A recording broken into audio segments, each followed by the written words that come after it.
Shalom saudara-saudara yang terkasih dalam Tuhan Yesus Kristus, selamat pagi. Renungan kita pada hari ini diambil dari Yohanes pasal yang ke-12, pasal ayat yang ke-23 sampai yang ke-28. Judul renungan kita pada hari ini adalah supaya ada hidup. Jika biji gandum tidak jatuh ke dalam tanah dan mati, dia tetap satu biji saja. Tetapi jika dia mati, dia akan menghasilkan banyak buah. Ayat 24. Tuhan berbicara tentang misinya, dia harus berkorban sampai mati agar manusia beroleh hidup. Sebetulnya jika dia mau, dia bisa menghindari itu. Namun dia berkata, tidak, sebab untuk itulah aku datang. Ayat 27. Tuhan memang datang untuk mati, agar manusia selamat dan hidup karenanya. Dan dia sungguh melakukannya itu. Harus ada yang mati supaya ada yang hidup. Dalam arti seperti di atas, hanya Kristuslah yang bisa melakukannya. Tetapi hidup di dalam Tuhan adalah soal merespon karya Tuhan lewat keputusan dan tindakan dalam hidup. Artinya, semua pengikut Kristus diundang untuk merespon pengorbanan Tuhan dengan mematikan hal tertentu dalam diri mereka, agar terjadi hal yang baik pada sesama dan oleh karenanya. Seperti apa misalnya? Ketika ada badai COVID melanda, para pelayan publik dan pemuka agama, aparat pemerintah, pastor, pendeta, dan lain-lain, harus mematikan rasa lelah, kekhawatiran, kepentingan diri sendiri demi menolong mereka yang memerlukan. Para orang tua harus mematikan banyak kepentingan mereka agar bisa mendampingi anak mereka, terutama yang masih kecil, mengikuti pembelajaran online. Para petugas kesehatan bahkan merelakan hidup mati mereka demi keselamatan pasien mereka. Harus ada yang kita matikan dalam diri kita agar terjadi hal-hal baik pada orang lain. Karenanya, kita tidak ingin mengecualikan diri dari panggilan itu, bukan? Harus ada yang kita matikan dalam diri kita agar terjadi hal-hal yang baik pada orang lain karenanya. Oke, mari kita lihat pembahasannya ya. Barang siapa mencintai nyawanya, dia akan kehilangan nyawanya. Tetapi barang siapa tidak mencintai nyawanya di dunia ini, dia akan memeliharanya untuk hidup yang kekal. Saudara, mari kita baca Yohanes pasal yang ke-12 ayat 23 sampai yang ke-28. Tetapi Yesus menjawab mereka katanya, telah tiba saatnya anak manusia dimuliakan. Aku berkata kepadamu sesungguhnya, jikalau biji gandum tidak jatuh ke dalam tanah dan mati, dia tetap satu biji saja. Tetapi jika dia mati, dia akan menghasilkan banyak buah. Barang siapa mencintai nyawanya, dia akan kehilangan nyawanya, tetapi barang siapa tidak mencintai nyawanya di dunia ini, dia akan memeliharanya untuk hidup yang kekal. Barang siapa melayani aku, dia harus mengikut aku, dan di mana aku berada, di situ pun pelayanku akan berada. Barang siapa melayani aku, dia akan dihormati Bapa. Dan sekarang jiwaku terharu, dan apakah yang akan kukatakan? Bapa, selamatkanlah aku dari saat ini? Tidak. Sebab untuk itulah aku datang ke dalam saat ini. Bapa, muliakanlah namamu, maka terdengarlah suara dari sorga. Aku telah memuliakannya dan aku akan memuliakannya lagi. Nah, mari kita lihat ayat 23 ya. Tetapi Yesus menjawab mereka katanya, telah tiba saatnya anak manusia dimuliakan. Kenapa ini penting? Karena gini ya, berulang kali dikatakan bahwa waktunya itu belum tiba. Seringkali kan di Alkitab itu dikatakan, waktuku belum tiba, waktuku belum tiba. Nah, ini bisa kita lihat dalam Yohanes pasal yang ke-7 ayat 30, Yohanes pasal yang ke-8 ayat 20, dan Yohanes pasal yang ke-2 ayat 4. Mari kita baca ya. Yohanes pasal yang ke-7 ayat 30 ngomong gini ya. Mereka berusaha menangkap dia, tetapi tidak ada seorang pun yang menyentuh dia. Kenapa? Sebab saatnya belum tiba. Yohanes pasal yang ke-8 ayat 20. Kata-kata itu dikatakan Yesus dekat perbendaharaan waktu dia mengajar di dalam bait Allah. Dan tidak ada seorang pun yang menangkap dia. Karena apa saudara-saudara?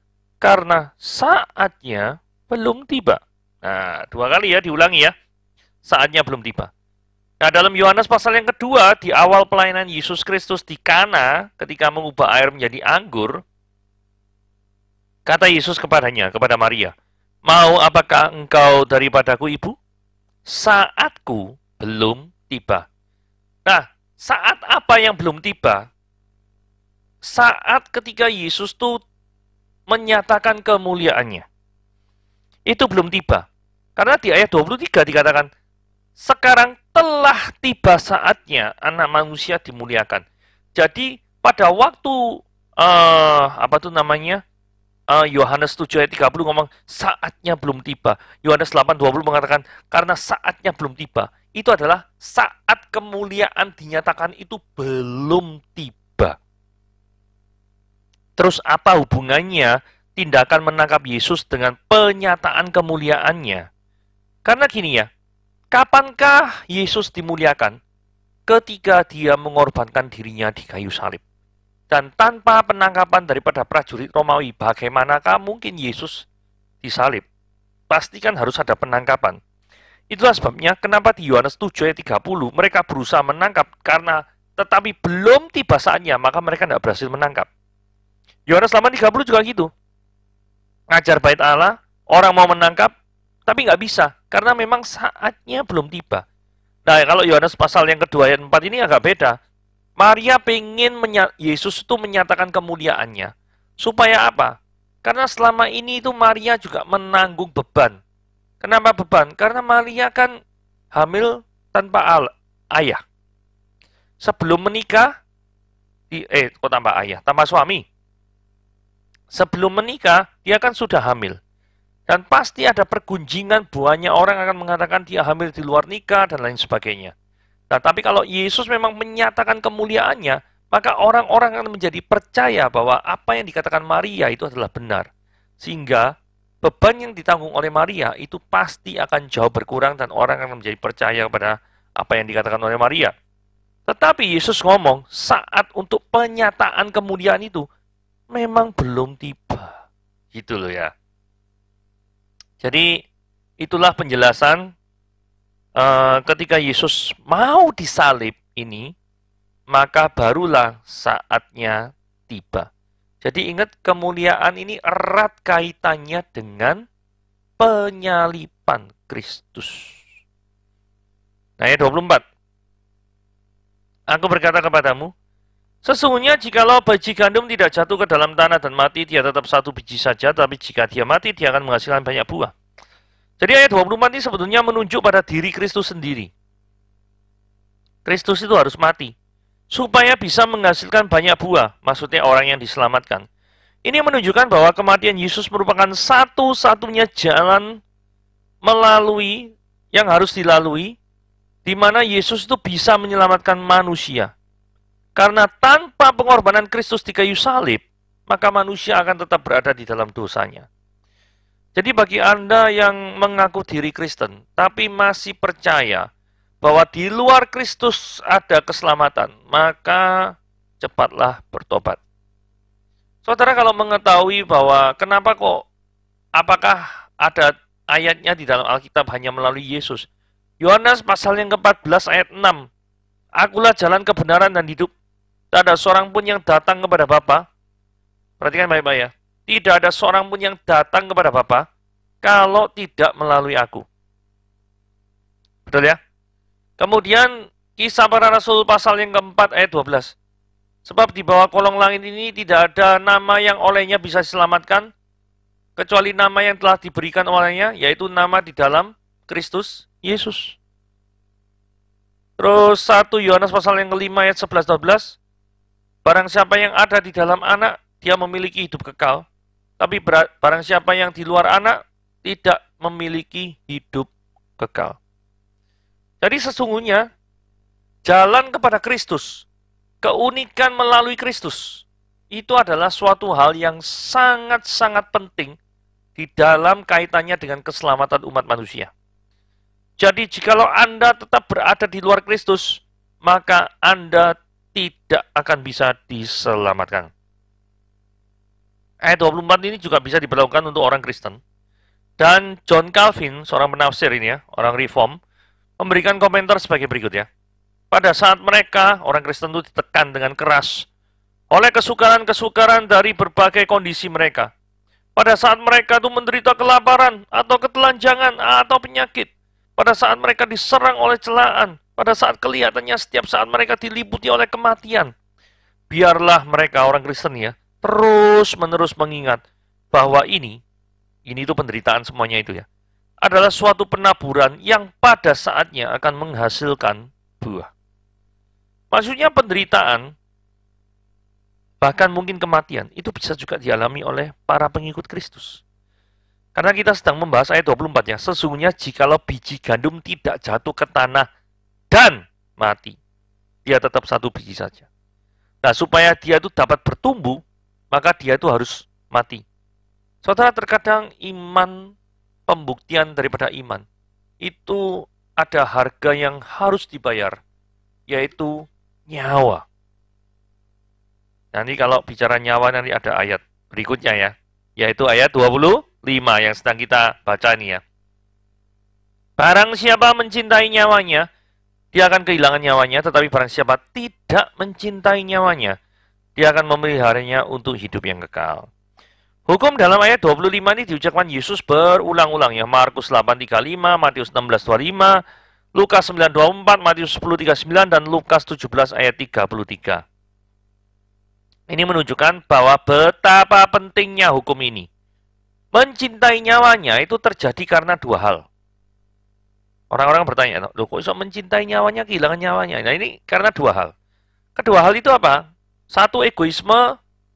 Yang kedua, keinginan untuk merasa diri aman. Jadi comfort zone. Orang yang mencintai nyawanya akan menjaga supaya dia tidak akan kehilangan nyawanya.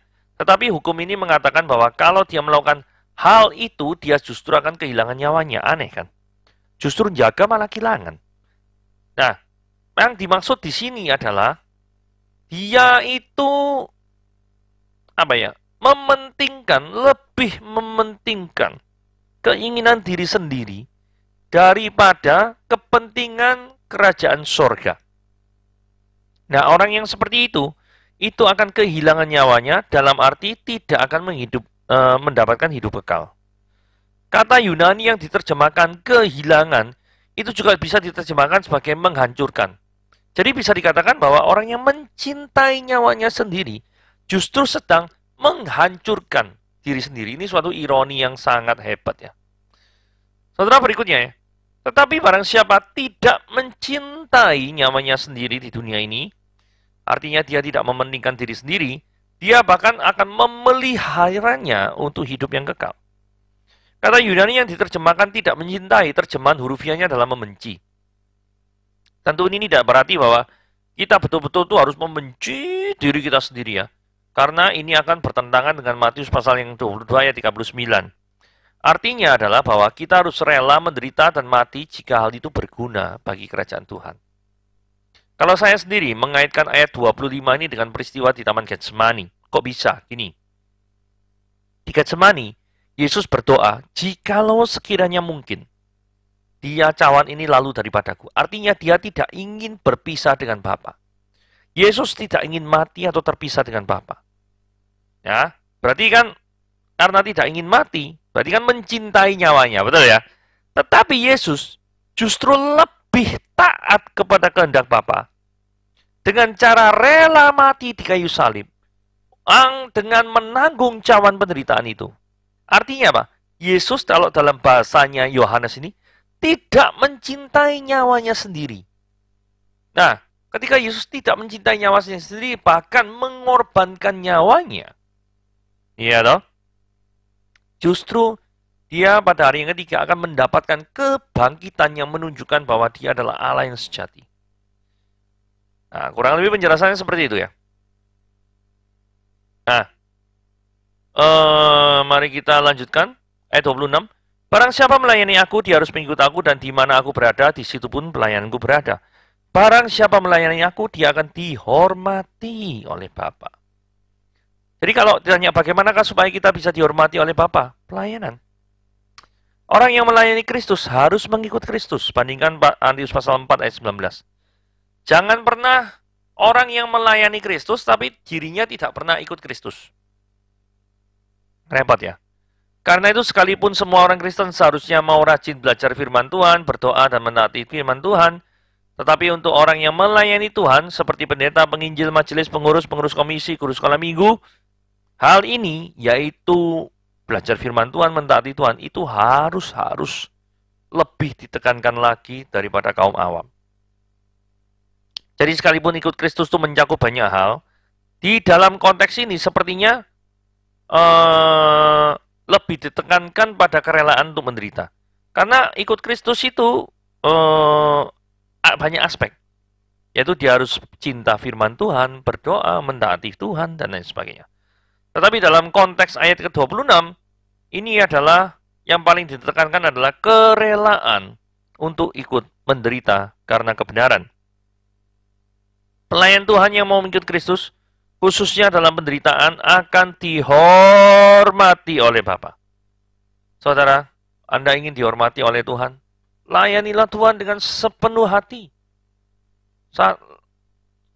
Pelayan Tuhan yang justru tidak mengharapkan apa-apa, itu malahan yang akan mendapatkan penghormatan dari Tuhan. Tapi kalau orang motivasi pelayanannya itu pengen dihormati, maka justru dia tidak akan mendapatkan apa-apa dari Tuhan. Begitu ya. Nah, ayat 27. Sekarang jiwaku terharu. Loh, kok aneh ya? Kenapa Allah kok bisa terharu? Ini kan jiwanya Yesus Kristus ya. Nah, kata terharu ini sebenarnya salah terjemahannya. Harusnya adalah trouble atau trouble yang diartikan susah atau kacau. Kata jiwaku jelas menuju pada jiwa atau roh daripada Yesus Kristus. Bukan menuju, maksudnya merujuk dari manusia Yesus, bukan menunjuk pada keilahian Yesus. Karena by the way, Yesus itu memiliki dua natur, yaitu natur kemanusiaan dan natur keilahian. Karena Allah tidak bisa mengalami jiwa yang susah atau kacau. Kalau sampai dikatakan jiwaku kacau atau jiwaku dalam permasalahan, susah, pasti itu adalah merujuk pada kemanusiaannya Yesus. Gaya bahasa ini adalah suatu gaya bahasa yang bersifat antropopati, di mana Allah itu digambarkan memiliki perasaan manusia. Di dalam kitab suci ada penggunaan bahasa antropomorfisme, di mana Allah itu digambarkan seakan-akan dia adalah manusia. Misalnya Amsal 15 ayat 3 yang berbicara tentang mata Allah. Yesaya 59 ayat 1 yang berbicara tentang tangan Allah. Tentu kita tidak menafsirkan bahwa Allah betul-betul mempunyai mata dan punya tangan. Karena Allah adalah roh, Yohanes pasal yang 4 ayat 24. Karena itu di dalam penggunaan antropopati, Allah juga tidak sungguh-sungguh demikian. Dan dalam ayat 27 itu Yesus jelas sedang berbicara sebagai manusia. Dan dengan demikian jelas bahwa manusia Yesus bukan hanya terdiri dari tubuh dan daging saja, tetapi manusia Yesus juga memiliki jiwa atau roh. Nah, sekarang jiwaku terharu dan apakah yang akan kukatakan? Bapa, selamatkanlah aku daripada ini? Tidak, sebab untuk itulah aku datang ke dalam saat ini. Kalian berwarna hijau menunjukkan betapa bergumulnya Yesus ketika mau menghadapi hukuman salib. Perasa tidak sebab untuk itulah aku datang ke dalam saat ini. Ini salah terjemahan, karena kata tidak sebetulnya tidak ada. Terjemahan yang benar adalah, tetapi untuk itulah aku datang di dalam saat ini. Jadi ayat 27 ini menunjukkan bahwa sekalipun Yesus mengalami pergumulan, tetapi akhirnya Yesus berserah oleh kehendak Bapanya. William Barclay berkata, real courage doesn't mean not being afraid. It means to be terribly afraid and yet to do the things that ought to be done. Keberanian yang sejati tidak berarti tidak takut. Itu berarti bahwa keberanian yang sejati maksudnya sangat takut, tetapi tetap dilakukan. Karena memang hal itu harus dilakukan. Calvin mengatakan bahwa rasa takut dalam diri Yesus ini penting. Karena tanpa itu, dia tidak akan bisa menjadi teladan bagi kita karena tidak cocok. Karena manusia, kondisi tertentu itu pasti pernah diliputi oleh rasa takut. Bahkan ada orang yang kehidupannya itu dirongrong oleh rasa takut. Ada juga. Jadi sekarang dengan adanya rasa takut itu, dan Yesus bisa mengatasi rasa takut itu, maka kita bisa meneladani Kristus, yang sekalipun takut, tetapi tetap rela mengorbankan nyawanya, yaitu melakukan kehendak Bapa. Ini memuliakan nama Bapa ya. Bapa, muliakanlah namamu, aku telah memuliakannya dan memuliakannya lagi. Istilah namamu atau nama Bapa dalam hal ini menunjuk pada dari Bapa itu sendiri. Kata muliakanlah dalam ayat 28 dalam bahasa Yunani adalah doxason, yang merupakan suatu aorist imperatif. Ini aorist imperatif ini grammarnya bahasa Yunani, Yaitu kata perintah bentuk lampau di mana digunakan jika perintah tersebut permintaannya itu cuma satu kali dilaksanakan. Jadi, kalau kata muliakanlah namamu itu cuma satu kali dilaksanakan, ini jelas merujuk pada salib. Karena konteksnya pas ya. Konteksnya adalah pengorbanan Kristus, ingat. Telah tiba saatnya. Nah, itu kata kuncinya kayak gitu ya. Ini menunjukkan bahwa Kristus rela menderita dan mati demi kemuliaan Bapaknya. Dia mengutamakan kemuliaan Bapaknya lebih daripada hidupnya. Bahkan tujuan hidupnya adalah kemuliaan Bapaknya. Penerapannya adalah bagaimana dengan kita semua. Relakah kita menderita, mengalami kerugian, dihina dan dikucilkan demi kemuliaan Tuhan? Oke, renungan kita sampai di sini. Tuhan Yesus memberkati.